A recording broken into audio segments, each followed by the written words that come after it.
if we are costing lives by opening school buildings because we will not take the basic precautions to keep them safe, then But we these have are to not make basic sure that we precautions do that are everything in we possibly can your own to organization's ensure their safety. guidelines. Talk about not just through a white cis hetero able-bodied lens and designing spaces that are situated in the experiences. What is this? What does any of what I just read have to do with what you just said? And this is one of the guidelines and demands of the NEA.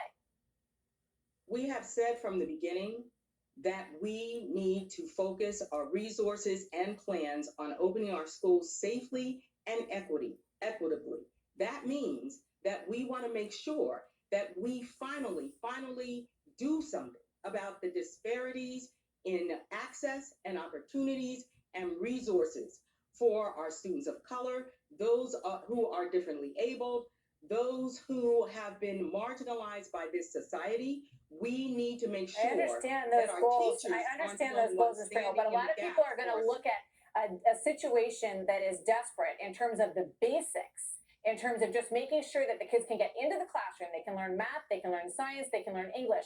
And they're going to look at some of the things that are in your guidelines and say, those things are good, they're aspirational, they're good things to think about. And maybe after we get through all of this, we should address those issues. But there's so many basics that don't fall in there. And I want to ask you this because New York City Catholic schools are set to return fully in person in class 5 days a week. A lot of charter schools are doing the exact same thing. So why can't the public schools do what those schools are doing? 90% of our students go to public schools. We need to ensure that the resources that the majority of our students need are there for them. We have been saying from the beginning, it is not safe if the infection rates in the community are not low and low for 2 weeks. We've been saying it is not safe if they don't have the resources for masks and other protective gear. It is not safe I think if they obviously can't it depends. sanitize regularly. Every region is a different story. Some regions are very safe, some regions are less safe, and everyone understands that. Everyone understands if you're in a hot spot, you're going to have a different situation than if you're not. But a blanket statement, across the board that says that they don't have the resources is going to leave a lot of children without the learning that they need. And they do have alternatives, apparently. So they could, do some of those other. It is going to put our students at risk.